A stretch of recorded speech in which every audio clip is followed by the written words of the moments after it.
Okay, so pagbalik natin doon sa pagpindot ng mga keys dito sa keyboard, usually pag mga ganyan na may mga dalawang klaseng characters na nakalista, meron kang dapat pindutin para mag-iba-iba siya. So, ang basic niyan, ang basic na lalabas niyan kapag wala kang pinindot na iba, ito lang ang pinindot mo. Yung lalabas na characters is yung nakalista sa baba. Sa ibaba niya. So, katulad niyan, 1, 2, 3, 4, 5, and so on. Tapos, dito din, ganun din, semicolon, quit, tapos, comma ata to, tapos, period. Ngayon, pag gusto mo siya maiba, kunwari, kailangan mo gamitin yung exclamation point dito, ang pipindutin mo is yung shift. Itong shift key. Press and hold mo siya, tapos saka mo pindutin yung character na kailangan mo, tapos saka lalabas yung exclamation point. Ganun din dun sa iba. So, at pound sign or hashtag, dollar sign, percentage sign. Ganun din dito sa iba. So, plus, tawag dito, colon, tapos, basta, nakalimutan ko anong tawag dito sa karakter na to. Basta yun na yun. Tapos, ang mga importante dito, or ibang mga importanteng keys dito is ito.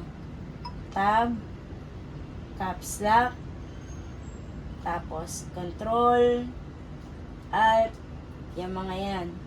Pero usually ginagamit itong alt na to tsaka control kapag may mga shortcut ka na gusto mong gamitin. Ngayon, pag magta-type ka, yung normal na lalabas dyan is small letters. Pag gusto mo naman mag-type ng mag-type ng mas malaking letters, tapos sandali mo lang gagamitin, shift din ang gagamitin mo. So, shift, tapos pipindutin mo yung letter na gusto mong gamitin, tapos tanggalin mo yung daliri mo dun sa shift pag gusto mo nang gumamit ulit ng small letters. Katulad yan. Ngayon, pag gusto mong lahat ng letters mo, galit na galit ka, lahat ng letra na gusto mong gamitin, naka-capital, ito ang pipindutin mo. Tinututok mo ba na? Yan. Yung caps lock. So, pag pinindot mo na yan, may ilaw na lalabas dito na naka-indicate na naka-caps lock siya. So, pag tinype mo siya, pag nag-type ka ngayon, galit na galit, naka-capital letters.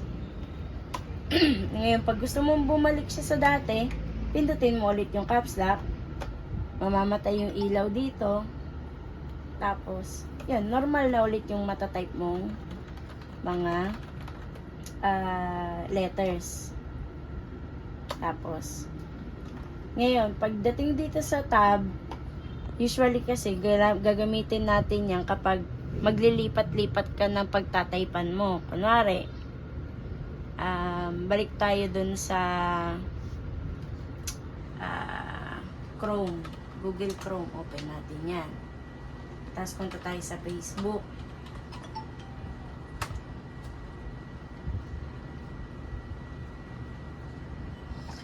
Yan. Kunwari, magta-type ako dito, yung email ko.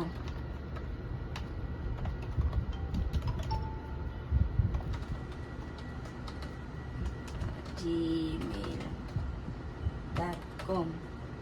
So, yan. Kunwari, yun yung email ko, no? Ngayon, ang purpose ng tab is lilipat ka dun sa kabilang field.